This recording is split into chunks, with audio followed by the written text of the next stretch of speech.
Nomor 29, omelet tansi adalah eksperimen kuliner yang menggunakan tanaman berbunga tansi. Rasanya herbal, manis, dan pahit sekaligus. Kamu tidak akan menemukan omelet tansi di menu manapun hari ini. Sebagian besar dimakan saat pasca pada abad pertengahan, hidangan ini mengandung minyak esensial beracun yang bisa merusak sistem saraf dan hati. Sisi positifnya, omelet itu jarang ada, jadi para pemakannya terhindar dari kerusakan serius. Semuanya harus disiapkan dengan cara yang sedikit berbeda saat itu, termasuk daging. Nomor 28, daging tidak mudah didapatkan pada abad pertengahan. Jadi jika kamu berhasil mendapatkannya, kamu harus membuatnya tahan lama, setiap bagiannya. Saus adalah salah satu cara paling populer untuk mengawetkan sisa-sisa daging, biasanya daging babi. Saat didinginkan, lapisan seperti agar-agar terbentuk dari kolagen babi.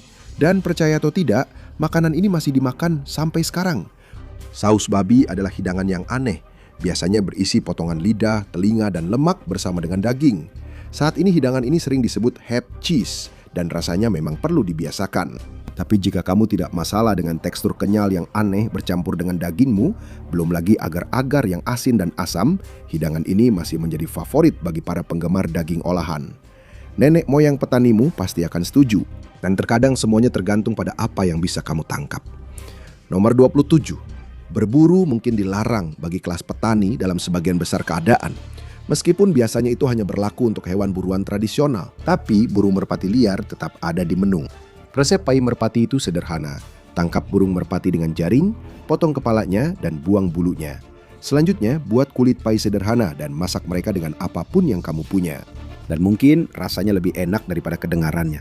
Itu adalah hidangan yang mengenyangkan, masih dimakan oleh beberapa bangsawan, dan keluarga petani yang berhasil membuatnya akan makan enak untuk sekali ini. Dan itu bukan satu-satunya burung yang mengalami nasib malang. Nomor 26. Bertahan hidup di abad pertengahan itu sulit, dan akan lebih sulit lagi jika Anda seorang Katolik dan masa Prapaskah tiba. Ini berarti tidak boleh makan daging. Jadi gereja cenderung sedikit longgar dalam definisi, termasuk mengklasifikasikan burung pavin bukan sebagai daging tetapi sebagai ikan.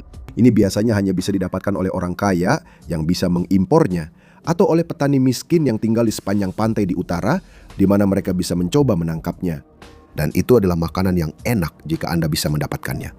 Burung pavin biasanya disiapkan dengan cukup sederhana, dipanggang di atas api terbuka. Pada dasarnya seperti ayam panggang kecil. Tapi dengan semua tulang itu dan pola makan yang hampir seluruhnya ikan, rasanya sangat amis. Mungkin seperti versi dunia cermin dari ikan yang rasanya seperti ayam. Dan terkadang sumber makanan Anda ada tepat di depan mata Anda. Nomor 25.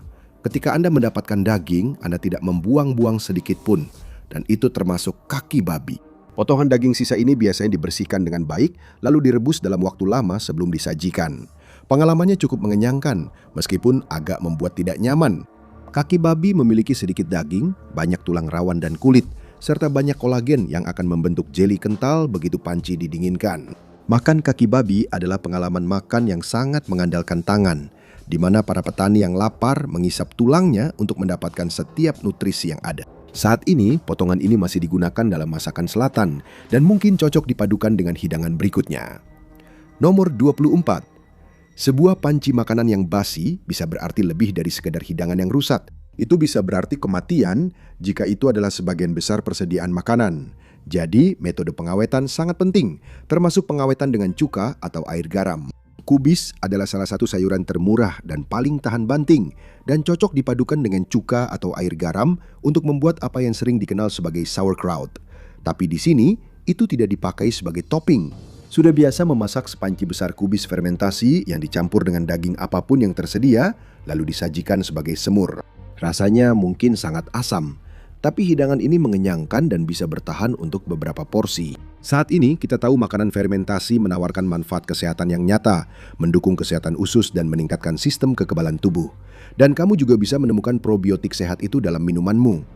Nomor 23. Ketika para petani membutuhkan energi untuk pekerjaan fisik yang melelahkan di ladang, mereka mencari alternatif yang lebih kuat daripada air. Hal itu membuat banyak orang menggunakan bir sebagai salah satu minuman utama mereka. Pada masa itu, bir dibuat dengan ramuan-ramuan dan dipenuhi dengan sisa-sisa biji-bijian, sehingga cairan gelap itu ternyata kaya akan nutrisi. Kedengarannya bagus, kecuali satu hal. Bir pada masa itu untuk semua orang. Anak-anak sering diberi segelas bir di pagi hari. Birnya rendah alkohol dan anak-anak pun terbiasa meminumnya. Gaya bir tradisional ini tidak hilang di telan sejarah. Keturunan modernnya termasuk Guinness. Dan makanan berikutnya seringkali bergantung pada apa yang bisa kamu cari di alam. Nomor 22, biji pohon ek. Biji pohon ek biasanya makanan tupai, atau bisa juga jadi hantaman menyakitkan di kepala kalau kamu berjalan di bawah pohon. Tapi di zaman abad pertengahan, biji pohon ek lebih dari itu. Mereka adalah makanan darurat. Selama masa kelaparan, orang-orang beralih ke biji pohon ek.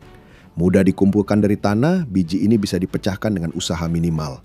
Setelah kulit luarnya dilepas, daging lunaknya bisa dimakan langsung atau digunakan sebagai bubur atau bahan dasar tepung.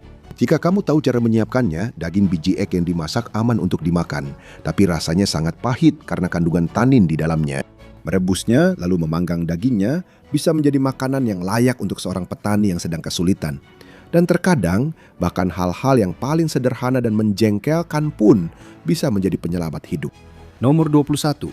Dengan langkanya sayuran segar dan banyak sayuran ikonik seperti kentang dan tomat yang tidak ditemukan, gulma seperti dandelion dan chickweed menjadi sumber serat yang sangat berharga.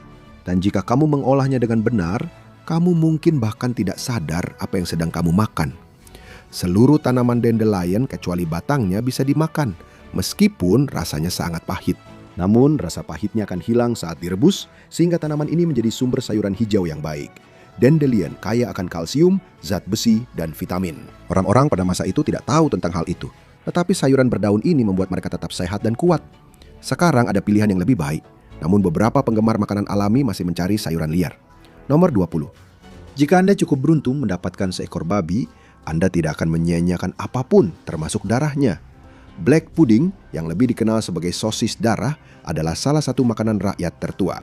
Ini adalah campuran bagian-bagian daging babi yang digiling, biasanya dengan semacam bahan berpati seperti havermut sebagai pengikat, lalu ditambah dengan darah babi dalam jumlah banyak. Ini memberikan warna merah tua pada sosis dan biasanya berubah menjadi hitam saat dimasak. Dan darah itu mungkin adalah senjata rahasianya. Untuk makanan berbahan daging, black pudding itu murah dan ternyata sangat bergizi. Darahnya kaya akan zat besi dan seng. Soal rasa, bisa jadi ada rasa logam yang kuat, tapi selain itu, ini adalah sosis yang mengenyangkan. Penampilan dan teksturnya mungkin kurang menarik, tapi hidangan rakyat ini sebenarnya tidak pernah benar-benar ketinggalan zaman. Kamu bahkan masih bisa menemukannya di menu pub Inggris saat ini, sebagai bagian dari sarapan tradisional Inggris. Dan terkadang satu-satunya cara untuk menghindari makanan basi adalah dengan membusukkannya sendiri. Nomor 19. Saat ini jika seseorang membuka wadah susu dan mencium baunya sudah asam, kemungkinan besar mereka akan membuangnya. Namun pada abad pertengahan, orang-orang justru sengaja membuat susu mereka menjadi asam agar bisa bertahan lebih lama. Seiring bakteri asam laktat berkembang, susu menjadi lebih kental dan membantu mencegah bakteri berbahaya. Ini memungkinkan orang menyimpan susu lebih lama. Jika kamu sanggup tentu saja. Susu ini kental, bergumpah dan asam yang harus kamu telan dengan susah payah. Rasanya akan terasa basi bagi siapapun yang mencobanya untuk pertama kali. Tapi sebenarnya ini masih menjadi makanan lezat di beberapa budaya. Di Irlandia ini dikenal sebagai claver dan digunakan sebagai pengganti yogurt. Dan ketika kamu harus mengawetkan makananmu, kamu tidak bisa terlalu pilih-pilih soal caranya. Nomor 18. Mentega rawa adalah salah satu metode pengawetan makanan paling kuno yang sudah ada sejak 1000 tahun sebelum abad pertengahan. Lemak hewan, biasanya mentega, akan dimasukkan ke dalam wadah kayu lalu dikubur di rawa gambut. Rawa-rawa yang dalam dan keruh ini dipenuhi gambut yang padat dan sangat sedikit oksigen. Kondisi yang sempurna untuk menghentikan pembusukan. Dan itulah mengapa tubuh yang ditemukan di rawa bisa diawetkan selama berabad-abad. Dan yang mengejutkan, menteganya juga bisa. Tapi apakah kamu mau memakan mentega kuno dari kedalaman itu?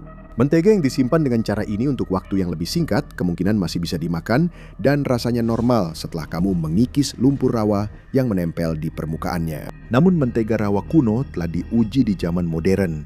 Rasanya sangat menyengat dan beraroma tanah, seperti makan lumut atau keju tua yang sangat tajam.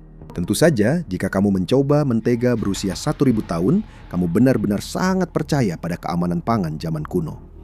Terkadang, orang-orang juga pergi mencari camilan kalau bisa dibilang begitu. Nomor 17. Cara terbaik untuk mendapatkan hidangan daging di abad pertengahan biasanya adalah dari kemurahan hati majikanmu. Tapi kemungkinan besar kamu tidak mendapatkan potongan daging terbaik. Ketika seorang bangsawan berhasil menumbangkan seekor rusa, para pelayan atau pemburu kelas pekerja biasanya diberi bagian organ dalam sebagai camilan istimewa.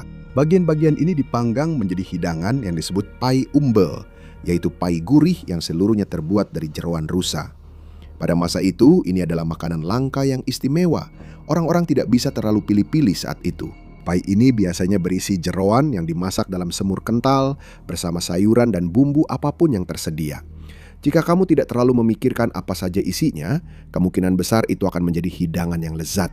Orang Inggris yang dikenal dengan selera makannya yang halus masih terus menikmati penerusnya, yaitu pai stick dan ginjal hingga hari ini. Dan ini bukan satu-satunya contoh di mana mereka membuat makanan mewah dari jeroan. Nomor 16. Apakah kamu mau makan sampah? Meskipun namanya begitu, ini adalah semur yang terbuat dari sisa-sisa bagian ayam, seperti kepala, kaki, hati, dan ampela yang dimasak dalam kaldu berbumbu. Potongan roti ditambahkan untuk menyerap sari-sari dan menambah porsi makanan. Hidangan ini kemudian dimasak perlahan sampai hampir tidak bisa dikenali apa saja isinya. Ini mungkin salah satu hidangan paling lezat yang bisa dinikmati oleh petani abad pertengahan. Proses memasak yang lambat membuat kaki ayam jadi jauh lebih mudah untuk diambil semua daging dan kulitnya. Tapi ada satu hal yang mungkin membuat orang modern enggan memakannya. Kepala ayam dimasukkan utuh. Jadi dengan setiap sendok sup kental ini, kamu tidak pernah tahu kapan kamu akan menatap langsung ke wajahnya. Dan ketika pemilik kedai harus membuat makanannya cukup untuk lebih banyak porsi, dia tahu apa yang harus dilakukan. Nomor 15. Kedai-kedai selalu kedatangan para pelancong lelah yang datang silih berganti. Jadi sangat membantu jika ada sepanci semur yang selalu dipanaskan di atas kompor. Dan maksud kami benar-benar setiap saat. Semur abadi yang juga dikenal sebagai semur pemburu biasanya terbuat dari daging dan sayuran yang tidak pernah benar-benar habis. Setiap kali disajikan, sup itu akan diisi kembali dengan cairan, daging, dan sayuran sesuai kebutuhan. Dan sup itu selalu dijaga tetap panas untuk mencegah pembusukan. Setiap sajian bisa berbeda-beda. Dari atas mungkin terlihat biasa saja. Dari bawah bisa jadi lebih mirip bubur daging dan sayuran. Bagaimanapun juga, rasanya ternyata sangat mirip. Seiring waktu, cara unik semua bahan tercampur bersama membuat sup ini memiliki banyak penggemar. Beberapa restoran modern bahkan menciptakannya kembali sebagai perayaan masakan bersejarah. Tapi pastikan untuk memeriksa apa yang kamu minum. Kamu tidak akan percaya apa yang mungkin mereka tambahkan. Nomor 14. Coke ale pada dasarnya seperti yang terdengar.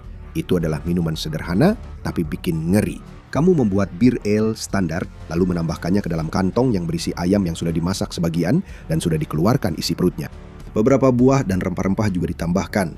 Ini menambah nutrisi dari ayam ke dalam minuman manis itu, menciptakan minuman yang lebih bergizi. Tapi bagaimana rasanya? Dari semua item dalam daftar ini, yang satu ini mungkin yang paling jauh dari apapun yang kita minum saat ini. Tetap saja, rasa manis dan bir kemungkinan besar akan menutupi rasa daging dari ayam itu. Dan jujur saja, setelah beberapa gelas, apa benar-benar penting apa yang sedang kamu teguk? Dan terkadang bukan soal apa yang enak, tapi soal apa yang bisa kamu tangkap. Nomor 13. Berburu umumnya tidak diizinkan untuk para petani selama abad pertengahan, tapi itu tetap terjadi. Menjebak hewan-hewan kecil dan memasaknya adalah salah satu cara paling efektif untuk mendapatkan protein dalam makananmu. Salah satu yang paling mudah ditangkap adalah katak, dan yang satu ini mungkin sudah pernah kamu coba. Kaki katak biasanya menjadi makanan pokok di restoran Prancis, tapi pada masa itu mereka lebih sering hanya ditusuk dan dipanggang di atas api terbuka. Kakinya tetap memberikan daging terbaik, tapi tubuhnya yang bertulang masih punya sedikit daging yang bisa dicabik atau dijadikan sup. Dan sama seperti sekarang, rasanya kemungkinan mirip dengan ayam. Dan mereka mungkin lebih bersih daripada yang berikutnya ini. Nomor 12, tikus bukan hanya hama tapi bencana. Saat ini, kita khawatir dengan penyakit yang mereka bawa. Tapi di abad pertengahan, orang-orang takut pada mereka karena alasan yang lebih sederhana, yaitu mencuri atau merusak makanan mereka. Jadi menangkap mereka adalah prioritas utama. Tapi butuh sesuatu yang luar biasa agar para petani mau mempertimbangkan untuk memakannya. Ini hanya dilakukan dalam keadaan benar-benar putus asa, seperti kelaparan parah saat pengepungan militer atau wabah penyakit. Bagaimana rasanya? Berbeda dengan katak, kamu tidak akan melihat banyak orang makan tikus saat ini. Jadi, untuk referensi terbaik, kita harus melihat acara TV Survivor, di mana para kontestan yang kelaparan menangkap dan memakan tikus liar Borneo. Mereka menggambarkannya sebagai banyak tulangnya, beraroma daging liar dan tidak terlalu enak. Tapi ketika kamu kelaparan, itu lebih baik daripada tidak sama sekali. Tapi seberapa lapar kamu harusnya untuk mencoba ini? Nomor 11, gula yang biasanya dipanen dari tebu dan bit belum banyak dibudidayakan pada abad pertengahan. Jadi sumber pemanis yang paling umum adalah madu. Madu punya banyak kelebihan. Madu jika disimpan dengan benar jarang sekali rusak. Tapi ada satu kekurangan besar. Madu harus dipanen dari sarang lebah yang membuat para peternak lebah di abad pertengahan berisiko tersengat. Jadi setelah semua kerja keras itu, apa masih heran kalau mereka mengambil sedikit lebih banyak untuk diri mereka sendiri? Ada laporan tentang peternak lebah yang memakan potongan sarang madu langsung dari sarangnya. Beberapa penggemar makanan alami masih menikmatinya hingga hari ini. Rasanya seperti zat lilin yang dipenuhi madu. Tapi kadang-kadang ada kejutan di dalamnya. 1 atau 2 larva lebah mungkin masih ada di dalamnya. Hanya sedikit tambahan protein. Tapi jika kamu memakan hidangan berikut ini, mungkin memang tidak ada yang lain di sekitarmu. Nomor 10. Belalang adalah salah satu hewan yang paling ditakuti di dunia. Satu kawanan saja bisa melucuti ladang hingga habis, menghapus seluruh pasokan makanan di suatu wilayah. Dengan tanaman yang hilang dan kelaparan yang mengancam, tidak heran jika pada akhirnya orang-orang membalikkan keadaan dengan memakan serangga itu sendiri. Biasanya belalang ini dipanggang, sehingga bagian luarnya yang renyah memiliki rasa seperti kacang dan bagian dalamnya yang lembut memiliki tekstur sedikit mirip udang. Serangga ini biasanya dikumpulkan dalam jumlah besar dan dimasak dalam panci, jadi memakannya sedikit seperti menikmati popcorn serangga. Dan karena mereka biasanya hanya makan tumbuhan, mereka cenderung menjadi pilihan serangga yang lebih bersih untuk dimakan dibandingkan serangga lain. Tentu saja jika kamu bisa mengabaikan mata mereka yang menatap tajam ke arahmu. Tapi kalau soal makanan darurat, tidak ada yang lebih menjijikan dari ini. Nomor 9, siput menjadi salah satu sumber makanan paling mengejutkan bagi para petani di abad pertengahan. Beberapa biksu bahkan memiliki kebun siput membiarkan hewan bercangkang itu untuk makanan. Mereka harus membersihkan sebagian besar lendirnya terlebih dahulu. Setelah itu, cairannya benar-benar diminum. Namun siput telanjang yang lebih berlendir adalah makanan darurat sejati, dimakan hanya ketika makanan hampir tidak bisa ditemukan. Siput yang dipanggang atau direbus akan memiliki tekstur yang lebih kenyal setelah dikeluarkan dari cangkangnya. Tetapi biasanya mereka tidak memiliki banyak rasa. Itulah sebabnya sekarang mereka biasanya disajikan dengan rempah-rempah dan mentega. Sedangkan untuk siput telanjang, mereka jarang sekali dimakan. Kedua hewan ini sebaiknya tidak pernah dimakan mentah karena bisa membawa parasit mematikan. Tapi hewan berikut ini bukan hanya sulit untuk disiapkan.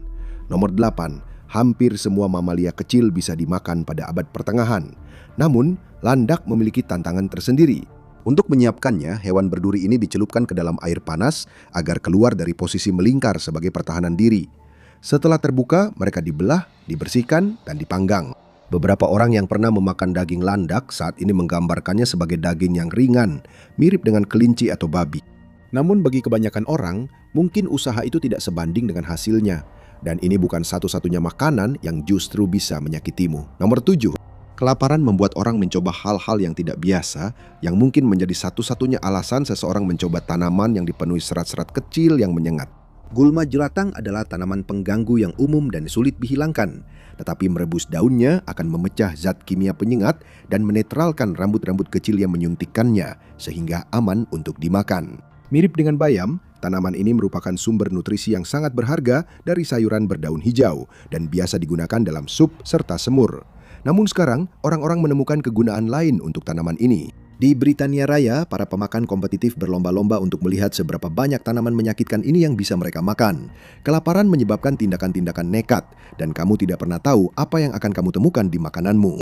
Nomor 6, bahkan roti pun tidak aman di abad pertengahan. Roti adalah makanan pokok bagi para petani, tapi hanya ketika tepung mudah didapatkan. Ketika tepung tidak tersedia, para pembuat roti harus mencari cara untuk bertahan hidup, dan itu berarti menggunakan apapun yang mereka miliki. Meskipun menambahkan zat yang tidak bergizi ke dalam roti dilarang oleh hukum, menurut A Size of Bread and Ale yang disahkan pada tahun 1266, beberapa pembuat roti dilaporkan tetap mengakali persediaan tepung mereka agar lebih awet. Mereka akan mencampur adonan dengan bahan tambahan yang secara teknis bisa dimakan dan tidak mungkin membahayakan. Bahan yang paling umum digunakan adalah kacang-kacangan yang digiling, lentil, dan kadang-kadang bahkan serbuk gergaji. Bagaimana rasa roti yang sudah dicampur bahan-bahan ini? Dalam beberapa kasus, rasanya seperti roti yang tidak enak. Tapi risikonya muncul ketika sesuatu tidak hancur dengan benar. Sepotong kulit kayu, gumpalan tanah liat, atau serpihan tulang yang tajam bisa mengubah makan santai menjadi keadaan darurat tersedak. Roti yang rapuh dan rasanya tidak enak juga bisa menyebabkan sakit perut yang parah. Itulah sebabnya para pembuat roti yang melanggar aturan bisa menghadapi hukuman publik yang serius. Tapi hey, setidaknya roti itu bisa dipadukan dengan buah yang lezat, bukan? Nomor 5, ini adalah sesuatu yang sebenarnya bisa kamu coba sendiri. Apel liar tumbuh hampir di mana-mana dan bisa dengan mudah dipetik untuk camilan cepat. Mereka memang terlihat seperti apel, tapi rasanya jelas berbeda. Satu gigitan saja mungkin sudah cukup karena rasanya sangat asam dan ada rasa pahitnya. Tapi di abad pertengahan mereka menemukan caranya. Apel liar merupakan hasil panen buah yang penting pada masa itu. Dengan buahnya sering direbus dan dimaniskan dengan madu. Mereka juga tidak suka memakannya mentah pada masa itu. Tapi buah yang mudah didapat ini sangat cocok dijadikan saus. Dan apel liar juga digunakan sebagai dasar untuk membuat sider yang menjadi komponen penting dalam pola makan abad pertengahan, yaitu minuman beralkohol. Tapi setidaknya sebagian besar hidangan tidak menatap balik ke arahmu. Nomor 4, sama seperti orang-orang harus mencari hewan-hewan kecil, jika mereka ingin makan daging, mereka juga harus puas dengan apa yang bisa mereka tangkap dari sungai. Salah satu tangkapan yang paling umum bagi para petani adalah belut, yang merupakan hama berlimpah di air. Belut memiliki banyak tulang, jadi ketika dimasak, mereka menghasilkan tekstur seperti agar-agar di dalam kuahnya. Ikan yang panjang dan ramping ini bisa dimakan hampir seluruhnya, dengan tulang-tulang kecil dan tulang rawan yang hancur saat dimasak. Dan percaya atau tidak, makanan ini masih populer hingga sekarang. Awalnya, belut dalam jeli hanyalah hasil sampingan yang tidak disengaja dari proses memasak. Tetapi seiring waktu hidangan ini berkembang. Para juru masak mulai membuat kaldu ikan yang kaya rasa dengan bumbu pala dan air lemon, lalu memotong-motong belut agar potongannya bisa mengeras di dalam jeli. Pada abad ke-18, rumah makan belut dan kentang tumbuk adalah salah satu restoran paling populer di London. Bahkan makanan rakyat jelata pun punya masa kejayaannya. Makanan tak terduga ini mendapat keuntungan dari celah klasik. Nomor 3, berang-berang sering diburu untuk bulunya, tetapi pada abad pertengahan mereka punya kegunaan lain. Mamalia semi-akuatik ini adalah hewan lain yang diklasifikasikan bukan sebagai daging selama masa Prapaskah oleh para pendeta yang murah hati yang ingin menghindari kelaparan. Dan ekor mereka pun menjadi hidangan lezat yang mengejutkan. Memakannya benar-benar merupakan pengalaman yang aneh. Alasan yang digunakan para pendeta adalah karena bagian luar ekor yang bersisik, sehingga dianggap setengah daging, setengah ikan. Jadi hanya ekornya saja yang boleh dimakan selama Prapaskah. Ekor tersebut sebenarnya digambarkan rasanya seperti belut. Meskipun begitu, ekor yang berlemak dan berbentuk seperti dayung itu merupakan makanan lezat yang umum pada masa itu. Dan hingga kini masih dihargai oleh para pecinta daging buruan. Pengawetan adalah hal yang utama pada masa itu, tapi yang satu ini mungkin akan menguji perut yang paling kuat sekalipun. Nomor 2, mengawetkan ikan adalah pekerjaan yang rumit, biasanya membutuhkan fermentasi intens agar tetap aman untuk dimakan. Hasilnya, hidangan yang hanya sanggup disantap oleh mereka yang benar-benar kuat perut. Hal ini membuat hidangan hiu fermentasi bernama harkark menjadi umum di Islandia. Di Swedia, ikan haring fermentasi yang sama menyengatnya, surströmming, lebih umum ditemukan. Dan dalam kedua kasus tersebut, Anda akan mencium baunya sebelum mencicipinya. Harkark mengandung sejumlah besar amonia, sehingga menghasilkan bau kimia yang sangat kuat saat dibuka. Orang-orang bahkan disarankan untuk mencubit hidung mereka saat pertama kali mencicipi agar tidak muntah. Surströmming biasanya disajikan dalam kaleng saat ini. Membukanya bisa membuat satu ruangan kosong, karena bau asam dan amis yang sangat kuat akibat proses pengasinannya. Keduanya umumnya dianggap sebagai cara yang aman untuk makan ikan, tetapi termasuk makanan yang paling menjijikan yang tersedia. Tapi ada satu makanan terakhir yang menggabungkan semua hal terburuk sekaligus. Nomor 1, lamprey adalah ikan primitif tanpa rahang dengan lingkaran didi yang tampak seperti makhluk asing mengerikan yang siap menghisap jiwa seseorang. Makhluk purba ini menempel pada ikan lain dan menggigit mereka dengan gigitan melingkar. Tapi pada abad pertengahan, mereka juga menjadi tangkapan yang sangat berharga, populer selama masa Prapaskah. Dimakan baik oleh para petani ketika mereka bisa menangkapnya, maupun oleh kalangan atas. Biasanya gigi-gigi mengerikan mereka dihilangkan sebelum disajikan. Tapi cara mereka disajikanlah yang benar-benar akan membuat banyak orang terkejut. Lamprey biasanya disajikan dengan cara merebus ikan tersebut setelah dibersihkan, isi perutnya dan darahnya disimpan untuk membuat saus. Versi yang lebih mewah seringkali menggunakan anggur atau konyak, tapi hidangan klasiknya hanyalah belut yang disajikan dengan darahnya sendiri. Namun meskipun tampilan menjijikan ini, hidangan tersebut cukup populer hingga sangat disukai oleh Raja Henry I. Makanan aneh dan menjijikan juga tidak hanya terbatas pada abad pertengahan saja. Lihat 20 makanan di Amerika Serikat yang mungkin tidak Anda ketahui ternyata ilegal untuk dimakan. Atau tonton video ini sebagai gantinya.